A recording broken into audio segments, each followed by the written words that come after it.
Okay, we're back with another reaction video. Today we're going to be watching Ben Shapiro. This one's like, I think it's like a couple weeks old.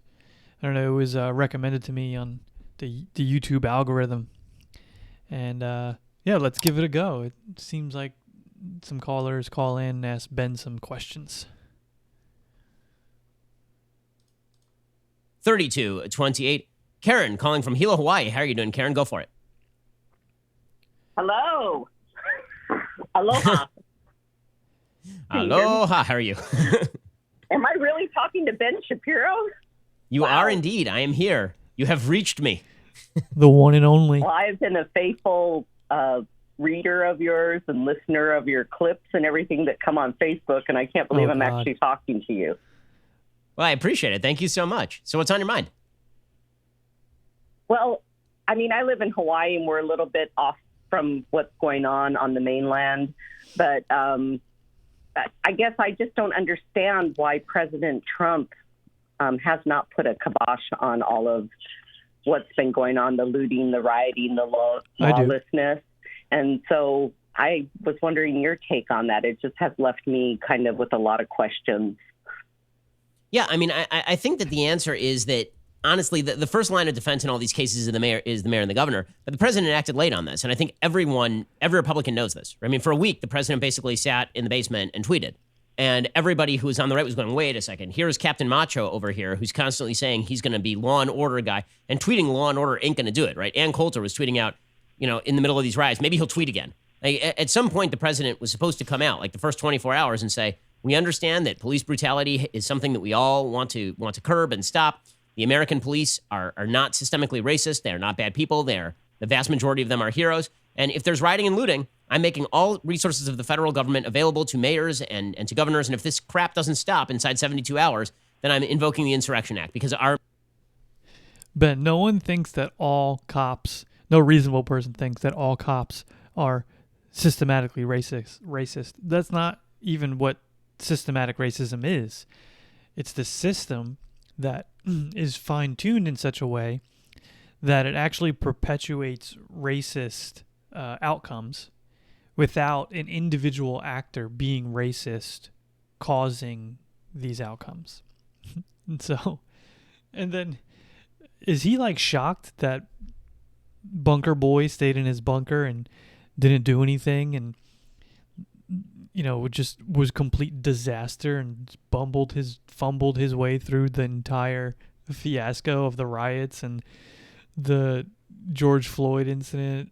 Like, is Ben actually shocked? Is anyone still shocked about how awful of a human being, how terrible he is at his job, and how unfit he is for the office?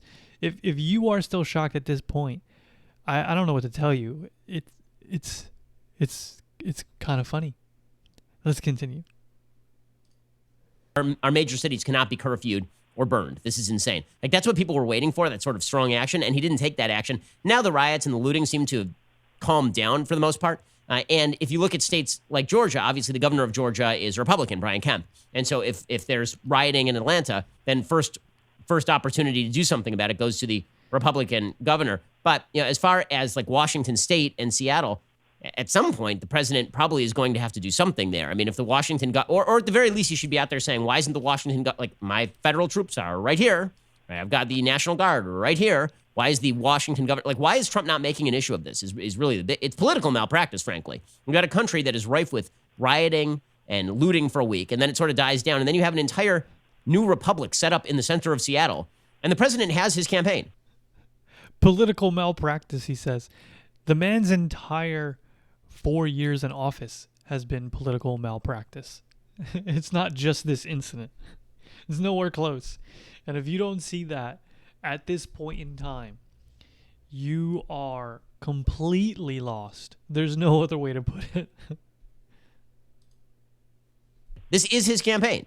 Would you like chaos? Would you like what the Democrats are selling you here? Because the last several weeks have been Democratic governance to the nines. Are you really enjoying this? And instead, the president is like tweeting about how he doesn't like John Bolton. It's malpractice. It's political malpractice. Exactly. I've been feeling the same way. It's kind of left me with a lot of questions about the next election cycle. And Yeah, I mean, listen, I think who that a do I lot of want as Republicans will president? end up coming home, right? A lot of Republicans will say, listen, at least it ain't going to be Biden, right? The Democratic governance here is not, but are people like pumped to go to the polls? Is the enthusiasm super high right now? I would say not. I mean, I've been seeing people who have been longtime Trump fans who are saying like, where is he? This is not what we bargained for. Like all of his chief. Again, that doesn't mean that you shouldn't vote for him. I'm planning on voting for him, but it does mean that the idea that Oh man, I didn't know he was gonna vote for Trump. This is news to me. Holy God! And the woman caller, the lady, she's like, "This is giving me questions about the upcoming election." Lady, if you are just now getting questions about the upcoming election and whether you should vote for Trump, I got news for you. I didn't know Ben was voting for.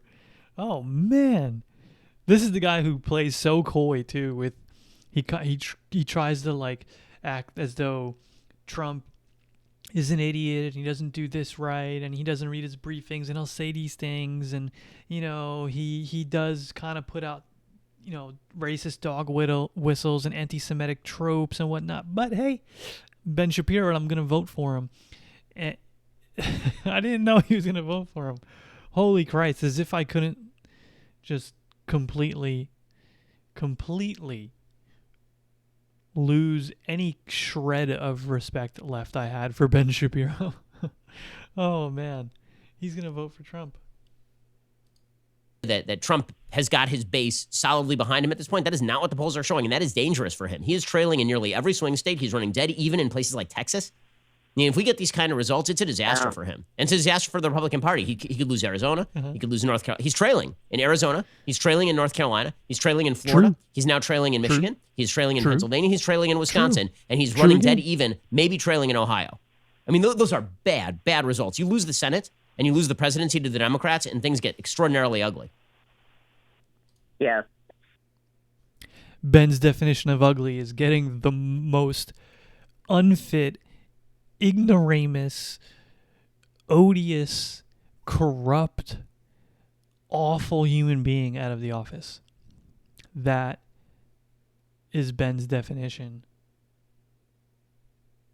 Wow. This is something else. Good thing I watched this one. This is good information to have and know of how Ben Shapiro thinks of Trump and Joe Biden. As if Joe Biden, as if he is, oh man, I could see the argument. I can see, shreds of the argument that can be propped up and put together against Hillary Clinton in 2016. But as if Joe Biden is, Hillary Clinton or just some leftist ideologue that's going to tear down statues of Jefferson and let Chaz become the entire country and expand out of Seattle. Oh my God. He is going to vote for Donald Trump. But he is right on one thing. He is 100% right about all the polling and how it doesn't look good for Trump and all these swing states and he's down. Oh, man. I mean, I don't mean to be depressing, but this is why he has to do a better job. He cannot do this. I appreciate the call, Karen. And I hope you're at least enjoying the pandemic life over in Hawaii. I mean, if you're going to be locked down anywhere, it seems like Hawaii. This is why he has to do a better job.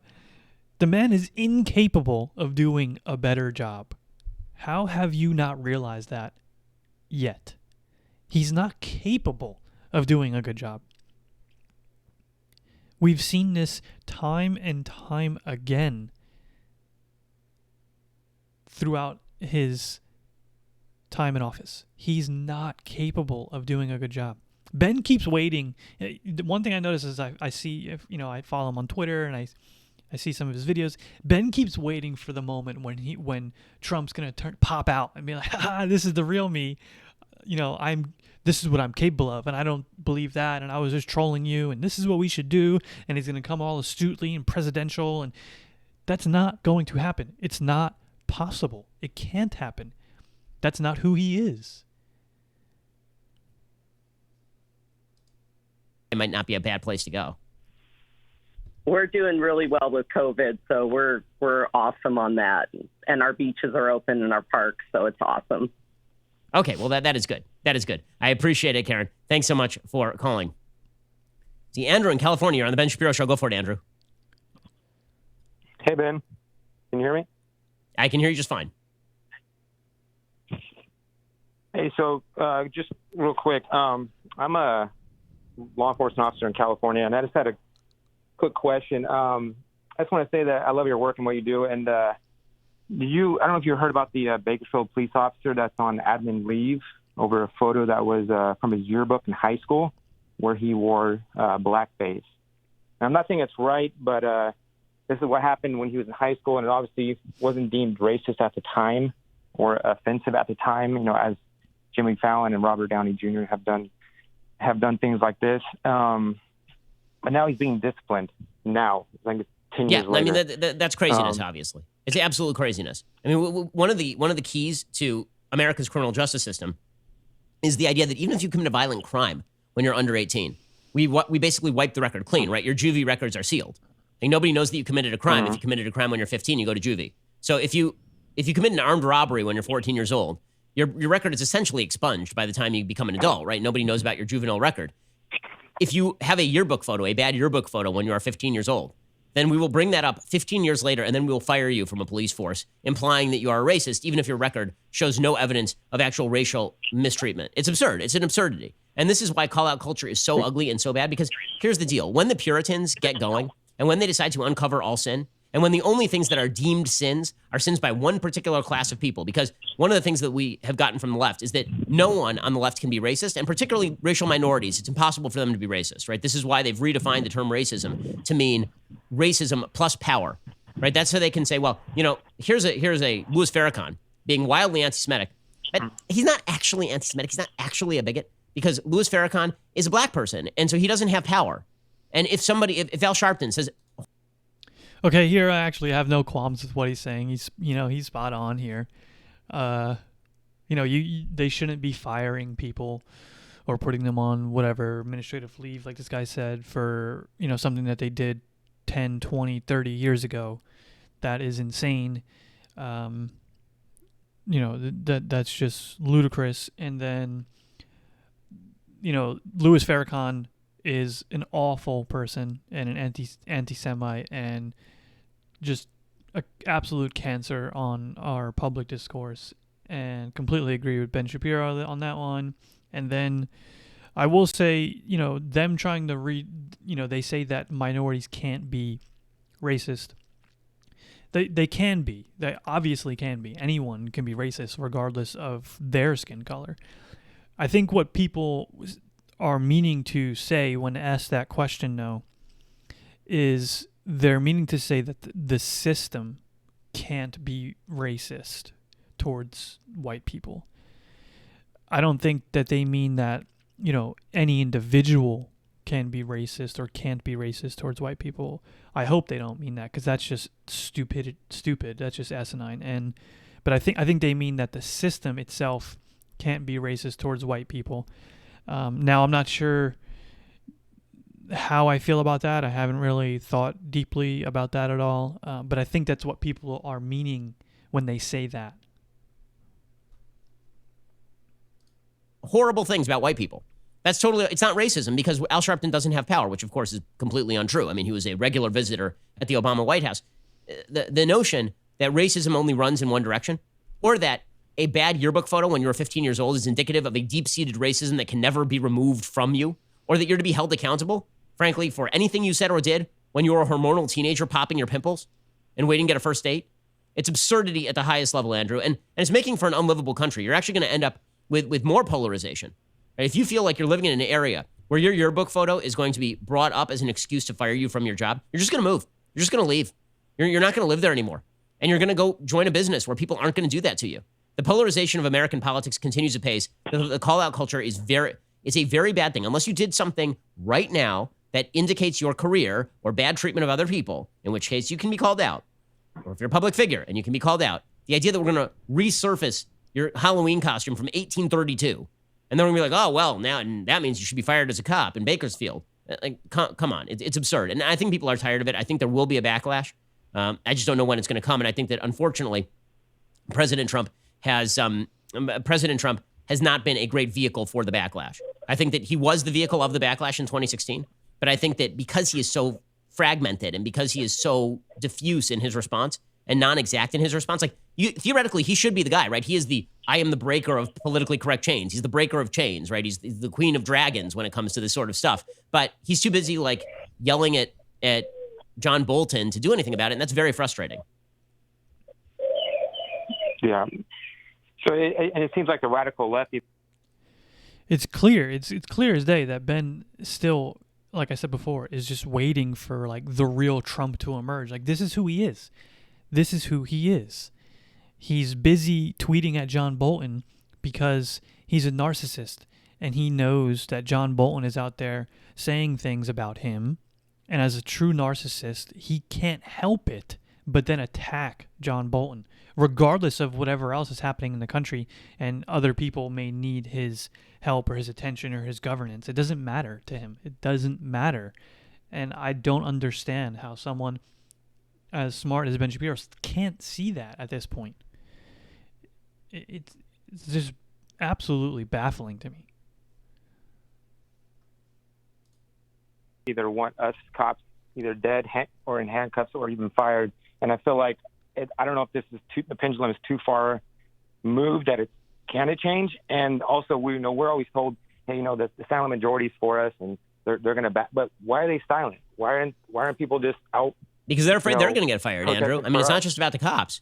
I mean, I was talking to a very prominent person last night, a very prominent person who considers himself a centrist. He's sort of somewhat conservative, and he works at a major company in a very, very high position. And this person said to me, this is a direct quote from last night. I'm never going to mention this person's names because he would be fired, probably just for talking to me. He literally said last night, if I tweeted out the vast majority of cops are heroes, if I tweeted that out, I would lose my job.